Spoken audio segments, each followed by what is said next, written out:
Hello everyone, this is Ritu. उम्मीद करती हूँ कि आप सभी लोग स्वस्थ होंगे और अच्छे होंगे। आज की वीडियो उन लोगों के लिए बहुत ज्यादा इंपॉर्टेंट होने वाली है जिनका आरपीएफ कांस्टेबल का अपकमिंग एग्जाम आने वाला है। तो आप सभी लोग वीडियो को पूरी ध्यान से सुनना। आज आप लोगों को बहुत ज्यादा इंफॉर्मेटिव चीजें इस वीडियो में मिलने वाली है। और जो लोग नहीं जानते हैं तो उनको बता दूं कि इससे पहले 2018 वाली वैकेंसी में मेरा सिलेक्शन हुआ था, लेकिन मेरा फिजिकल बहुत ज्यादा वीक था, जिसकी वजह से मैं इसके फिजिकल में बाहर हो गई थी। लेकिन हाँ, इसके फिजिकल में मैं अपीयर जरूर हुई थी। मैंने अपनी तरफ से पूरे एफर्ट्स मारे थे, लेकिन फिर मैं इसकी फिजिकल में रह गई थी। 7 में 2025 में जब आप लोग इसका एग्जाम देंगे तो आप लोगों को क्या किन चीजों पर फोकस करना है, क्या माइंडसेट लेकर चलना है और आप लोगों को किस तरीके से इसमें अपीयर होना है, क्या गलतियां नहीं करनी है, जो कि काफी सारे एक्सपेरिमेंट करते हैं। साथ में इन बचे हुए दिनों में आप लोगों को किस टॉपिक पर और किस पॉइंट को सबसे ज्यादा टारगेट करना है, उन सब के बारे में आप लोगों को एक्सप्लेन करके बताऊंगी। सभी लोग कॉपी पेन लेके तैयार हो जाए। मैं आप लोगों को जो चीजें बता रही हूँ उनको की पॉइंट समझकर आप लोगों को नोट डाउन करना है। उससे पहले जिन्होंने भी अभी तक मेरे चैनल को सब्सक्राइब नहीं किया हुआ है तो आज ही सब्सक्राइब कर लें। यहाँ पर आप लोगों को सारी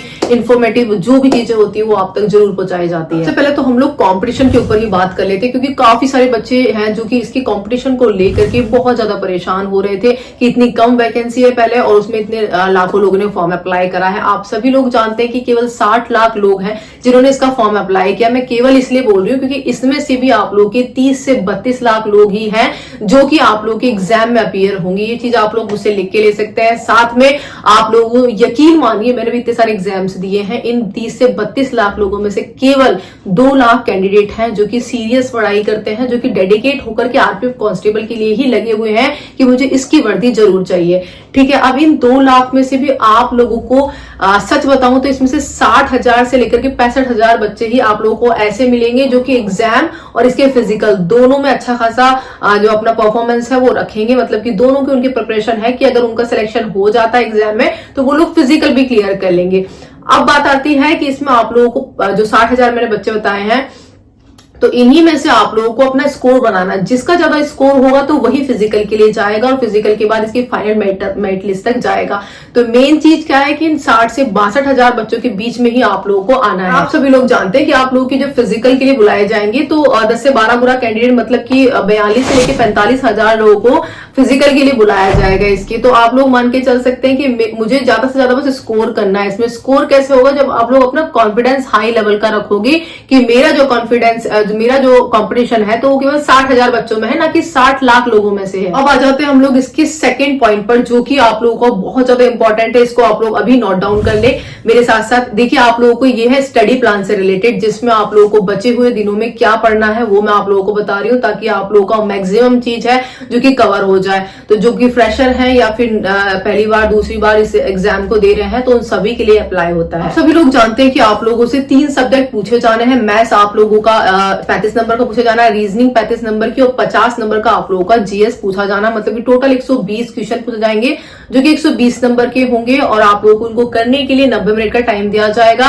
1/3 इसमें नेगेटिव मार्किंग होगी। तो सबसे पहला पॉइंट तो ये लिख लो कि आप लोगों को 1/3 नेगेटिव मार्किंग है, इस वजह से आप लोगों को इसकी नेगेटिव मार्किंग से बिल्कुल बचना है। अब आ जाओ आप लोग नंबर सेकंड पॉइंट पे, उसको नोट डाउन कर लीजिए। देखिए, आप लोगों को कभी भी माइंड में ये बनाकर नहीं चलना है टारगेट कि मुझे 90 क्वेश्चन अटेम्प्ट करके आने या फिर 100 क्वेश्चन करने, 110 करने, ऐसा बिल्कुल भी नहीं सोचना है। अभी इसको आप लोग रॉन्ग कर दीजिए कि ये चीज नहीं करनी है।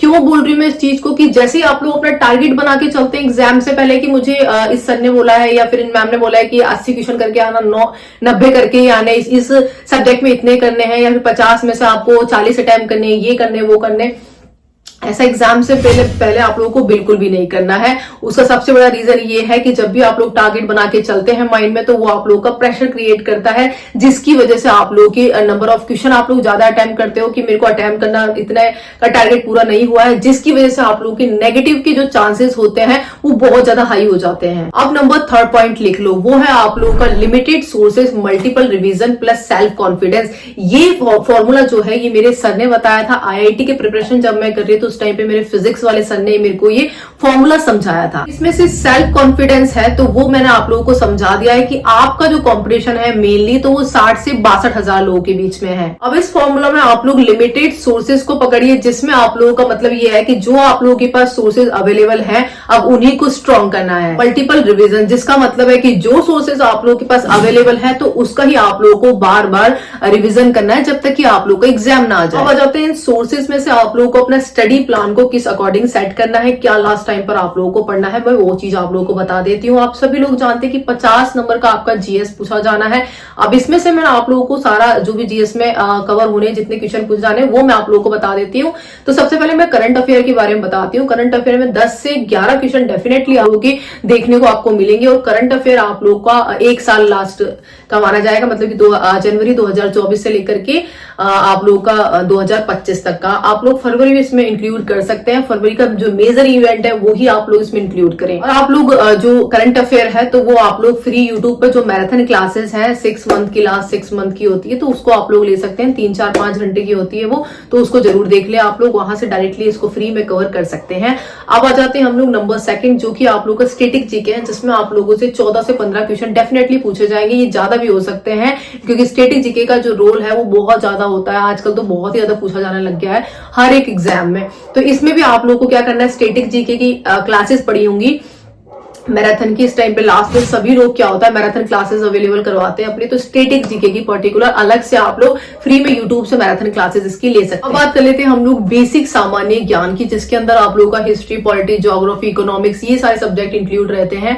तो ये भी आप लोगों का जो पूरा पोर्शन है ये 20 क्वेश्चन आप लोगों के डेफिनेटली यहाँ से पूछे जाएंगे टोटल सबको मिला करके।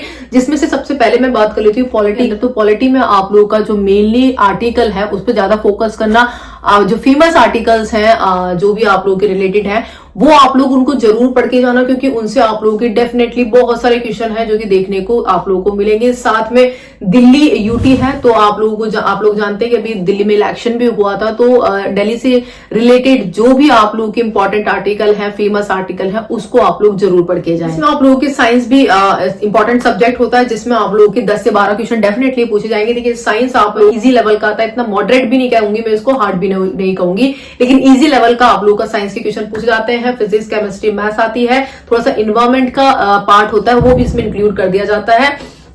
और इसमें सबसे ज्यादा जो क्वेश्चन पूछे जाते हैं तो वो बायो होती है उससे रिलेटेड पूछे जाते हैं। आप लोगों का ओजोन लेयर से रिलेटेड पूछा जाएगा, और फिजिक्स में थोड़ा बहुत H2O वाटर से रिलेटेड जो फॉर्मूला होता है, यूरिया वगैरह, यहाँ से आप लोग के क्वेश्चन पूछे जाते हैं। तो साइंस की आप लोग फ्री मैराथन क्लासेस है जो कि यूट्यूब पे अवेलेबल है काफी सारी, तो वहां से आप लोग साइंस करके चल जाए। नॉर्मली साइंस आती है जो कि क्वेश्चन अभी तक चलते आ रहे हैं वही आते हैं, और टीचर्स भी आप लोग को यूट्यूब पे वही जो क्वेश्चन है मेनली रिपीटेड वही आप लोग को साइंस से बताएंगे। तो उसकी आप लोग फ्री मैराथन क्लासेस है वो एक बार जरूर देख कर जाए। साथ में इसके बाद आप लोगों को एक काम और करना है, उसको नोट डाउन कर लो कि अभी आप लोगों के आरपीएफ एसआई के जितने भी एग्जाम्स हुए हैं आप लोगों की शिफ्ट के, तो उनको क्या करना है आप लोगों को सब में उनकी जो जीएस है उसको एक बार जरूर देख लेना। मैं कहूंगी कि उसको याद ही कर लो उसके जीएस को, डेफिनेटली 100% मैं कह रही हूं कि उसमें से आप लोगों की 4 से 5 क्वेश्चन जरूर आप लोगों को रिपीट उसमें देखने को जरूर मिलेंगे।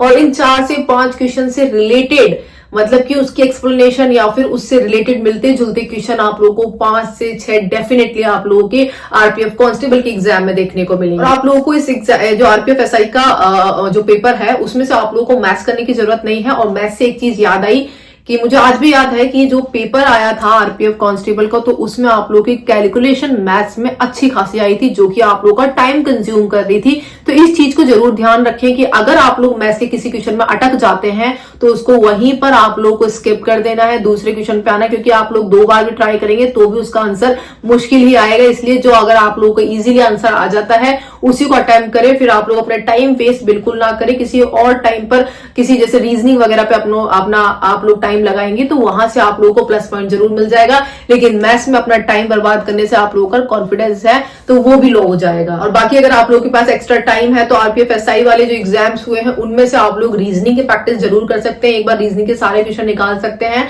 बाकी आप लोगों को जीएस मैंने बताई दी है, जीएस का आप लोग रट्टा मार के चल जाए, जो भी आप लोगों के आरपीएफ एसआई के एग्जाम में क्वेश्चन पूछे गए। तो आप लोग लास्ट एक चीज लिख सकते हैं, वो है आप लोगों का मॉक टेस्ट, जो कि बहुत ज्यादा इंपॉर्टेंट है। आप लोगों को डेली एक अपने एग्जाम से पहले मॉक टेस्ट लगाना है।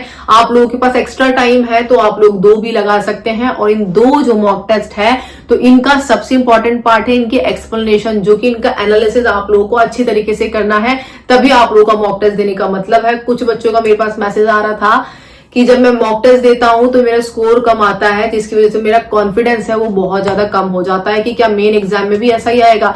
तो पहले तो एक चीज क्लियर कर देती हूँ कि मेन एग्जाम आप लोगों का इजी लेवल का आता है, बस उसको आपको माइंड सेट में बैठाना है कि पेपर इजी आया है, तभी आप उसको क्लियर कर पाएंगे।